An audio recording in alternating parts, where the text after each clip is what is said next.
Hello, everybody, and welcome to my channel. And I'm here to review the January 1988 issue of Pro Wrestling Illustrated.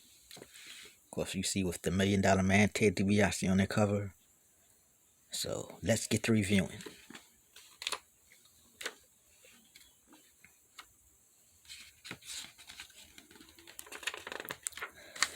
Of course, you got the table of contents, ads for the issue, subscriptions for Pro Wrestling Illustrated, Between the Falls, where fans write the magazine.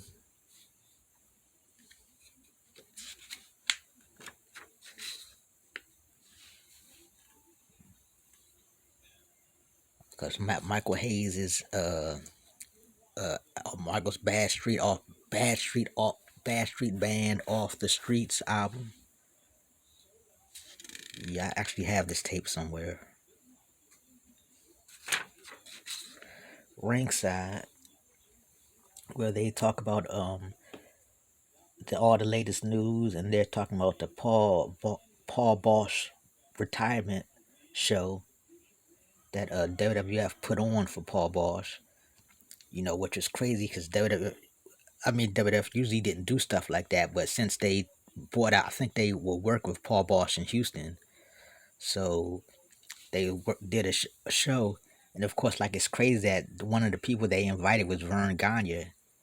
And I don't know what was crazier, that WWF invited Vern Gagne or the fact that Vern Gagne actually showed up. So Vern Gagne in a WWF ring is kind of crazy. And a lot of other legends and stuff. Jack Tunney, uh, Danny McShane, Bronco Lubridge, Sputnik Monroe, Arnold Skaaland, Tiger Conway, Red Bastien, really Billy Red Lions, and Gene Kiniski, all on the show. And of course, this is the show where Hacksaw Jim Duggan before had been suspended after getting caught driving with Iron Sheik, but Paul Bosch asked Hacksaw to come back, and Vince brought him back because of it. And eventually, because of that, Hacksaw, got reinstated by the WWF. So, from the death of Stu Sachs, and they have their talking about their deciding nominees for the PWI awards that's coming up. And Stu Stacks has some nominations for Inspirational Wrestler of the Year, and one of them is Captain Lou, and one of them is Magnum TA. So he talks about why he thinks they should win. In Focus, this talks about some guy wrote different lyrics to the Real American song, Hulk Hogan's Real American song, and talks this at the end of an era how Gordon Solie is leaving Florida Championship Wrestling, or I guess Championship Wrestling from Florida, I should say.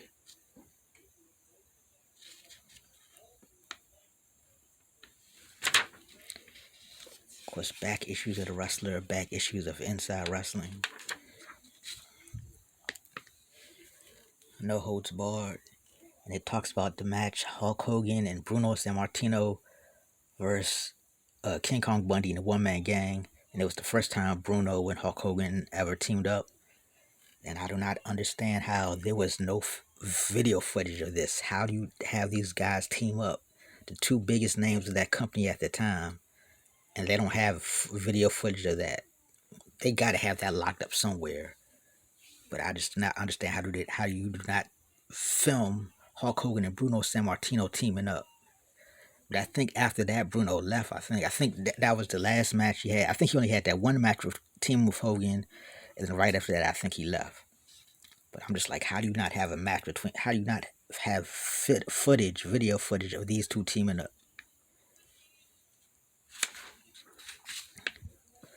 Off the top rope for Eddie Elner. Just answering fans' letters.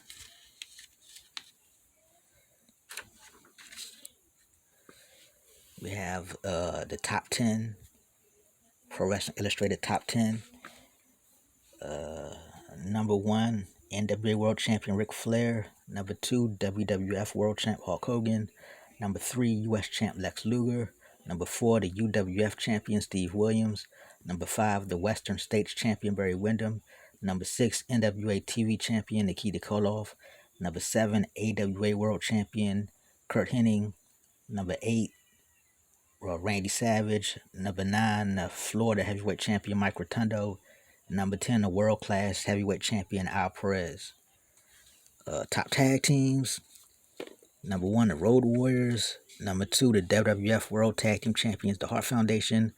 Number 3, the NWA World Tag Team Champions, the Rock Roll Express. Number 4, the US Tag Team Champions, the Midnight Express. Number 5, the Rougeau Brothers. Number 6, Tully Blanchard and Arn Anderson. Number 7, the British Bulldogs. Number 8, Tim Horner and Brad Armstrong, the Lightning Express, the UWF Tag Team Champions. Number 9, the Sheep Herders. And number 10, Dino Bravo and Greg Valentine.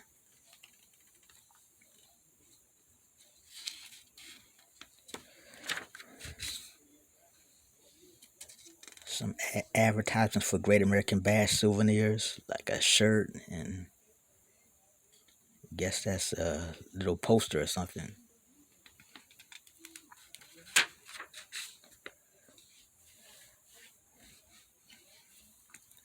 Ric Flair, the Garvins are driving me crazy.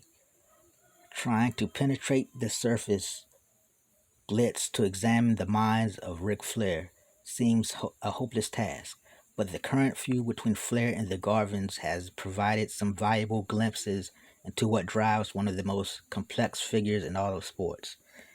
And it's just all of the stuff Ronnie, and Jimmy is doing to Ric Flair. Like the whole thing with, because Rick was obsessed with Precious and the whole dream date thing. And they saying how Rick was acting crazy when he had brought the fake mannequin Precious out and made out with a mannequin. So they were just saying how the combination of Jimmy and Ronnie was with the 1-2 punch of Ric Flair was just making him crazy. I kind of wonder because Ron Garvin had the better matches with Rick, but Jimmy Garvin was more of the personality guy, and I wonder if Jimmy Garvin would have won the belt, would have had been better. But I guess it didn't matter because I guess if Dusty Rhodes booked Jimmy to not defend the title like he booked Ronnie, I guess it wouldn't have mattered anyway. But I just don't understand how they would. Ronnie Garvin finally wins the belt, then he never defends it. That was crazy.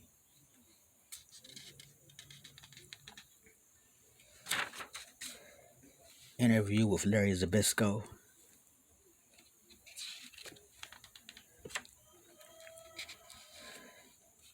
Jealousy in the WWF. Why everyone is out to get Ted DiBiase. Now they talk about how a lot of the wrestlers was mad that Ted DiBiase came into some money, and now he's came into the WWF and has all these special privileges and stuff. And all the long-time wrestlers are supposedly jealous of him.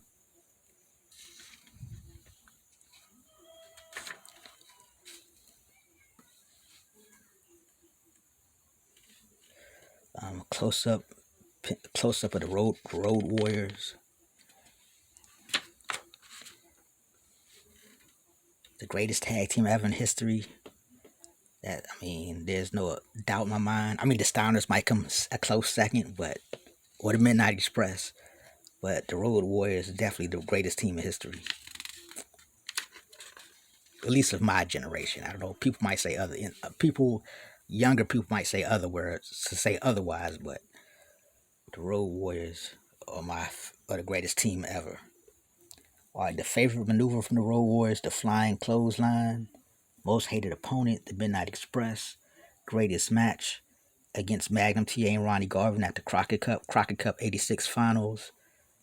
And toughest opponent, Nikita Koloff. Okay, vote for 1987's best wrestlers and matches.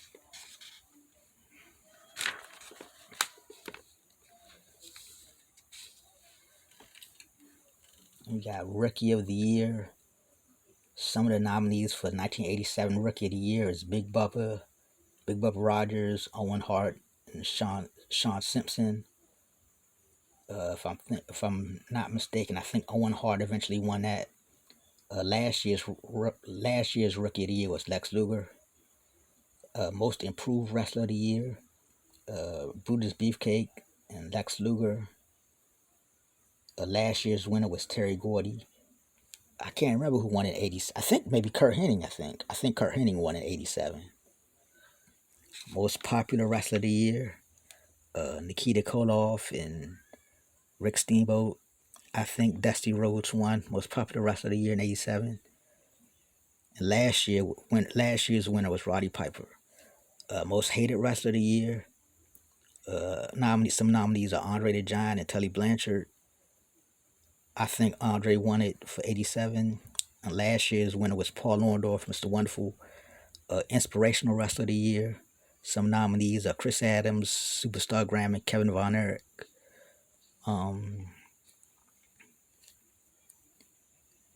Chris Adams won it last year. I think Magnum won it this year, or Nikita, one of them two. And Manager of the Year, some nominees are Skandar Akbar, Paul Ellering, Jimmy Hart.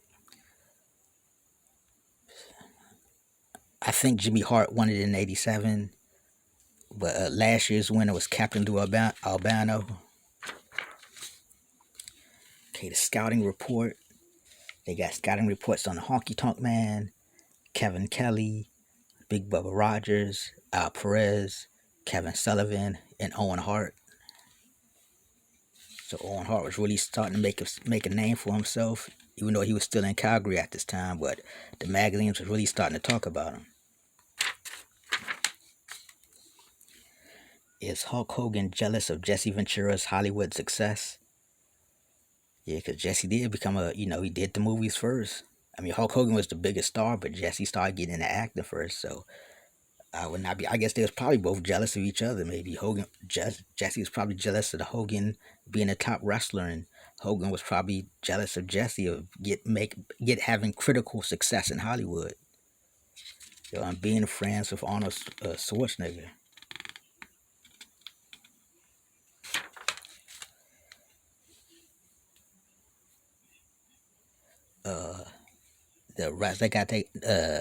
The National Wrestling Convention for Fans. I didn't know they put this stuff in the magazines. The outrageous weekend event for wrestling fans is coming to a city near you. So they had one in New York, one in Los Angeles, one in Washington D.C., and one in Philadelphia.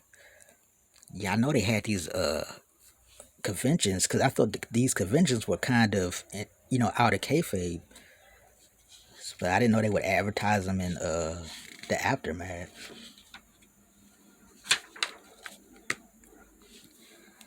Continuation of Off the Top Ropes with Eleanor answering the fans' questions. Previews of next month's magazines. The Wrestler.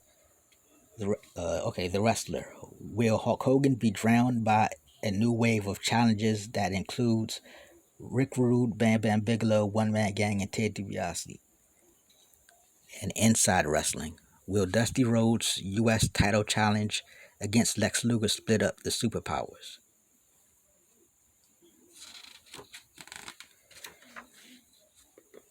Okay, from the desk is continuation of them talking about the Paul Bosch retirement show. Like I said, it's just crazy to see Vern Gagne in the WWF ring after everything WWF did to the AWA. Surprised Vern Gagne didn't try to go after Vince McMahon. I wonder did they even talk? That'd have been interesting to hear that conversation. Ringside, just continuation of the stuff that was happening.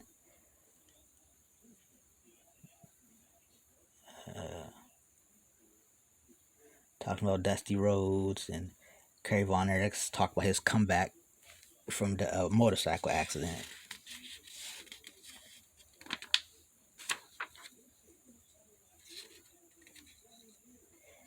No Holds Barred. They talk about, I guess they were kind of continuation. This is the Bruno and Hogan teaming up against One Man Gang and King Kong Bundy.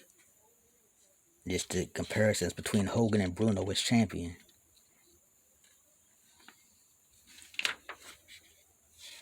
Continuation of the press conference with Larry Zbyszko. Then some subscriptions to Sports Review Wrestling and ad for Wrestling 87. Continuation of the Larry Zbyszko press conference. The rest of the achievement nominations for awards for the 87 year end awards. Feud of the year. Some nominations are Abdullah the Butcher versus Bruiser Brody, Chris Adams versus Terry Taylor, Brian Adias versus Kevin Von Erich, Tully Blanchard versus Dusty Rhodes. I think the Superpowers, the Road Warriors, and the Superpowers versus the Four Horsemen. I think that's the one that actually won. Last year was Hulk Hogan versus Paul Orndorff.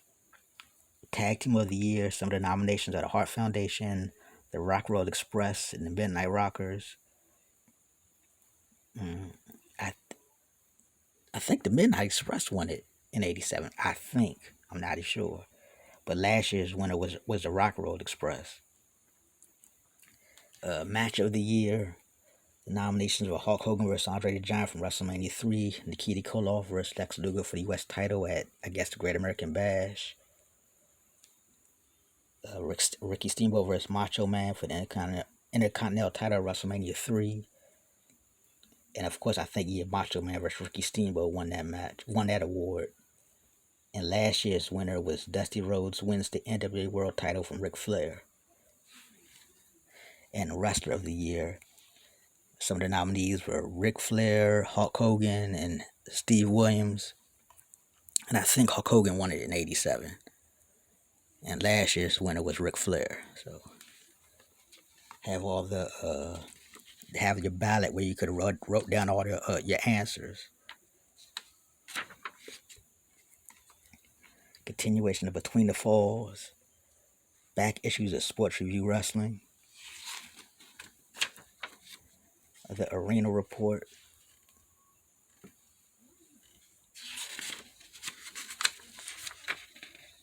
Subscription for Wrestling 87 and Superstars or Wrestling Superstars. Subscriptions for KO Magazine, Boxing Magazine. Wrestling Inquirer. AWA World Heavyweight title in turmoil. I guess a match between Kurt Hennig and Greg Gagne, and they had to review the match. They always had to review AWA title matches. All the titles would have to be held up or something. Like everyone. Nick Bockwinkel versus Kurt, then Kurt versus Greg Gagne. It's like every title match seemed to have to have reviews. Ted Arcidi wins the World Class Texas title. Hulk Hogan injured while training.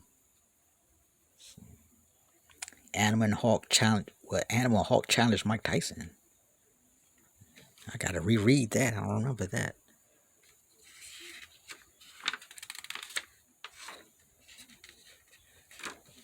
Okay, in the PWI poll, the subject women's wrestling. Will Sherry Martel's victory increase the popularity of women's wrestling?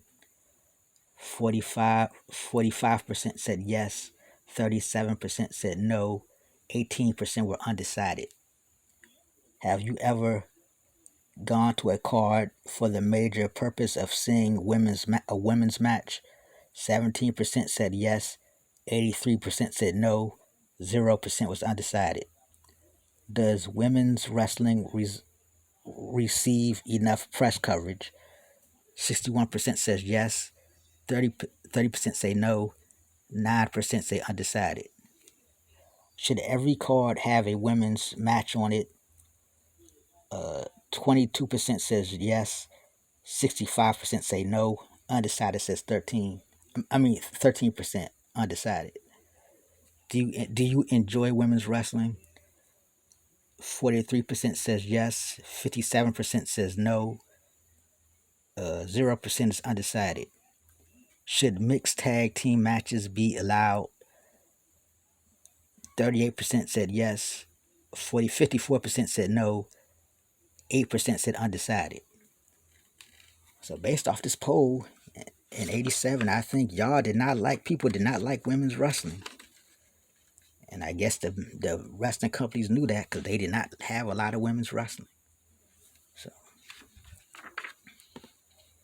and an ad for Chris Adams' fan club. If you get T-shirts and pictures and all that stuff.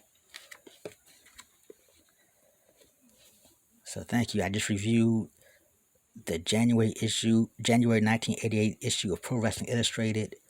If you liked it, please comment, subscribe, give it a thumbs up. So thanks for watching.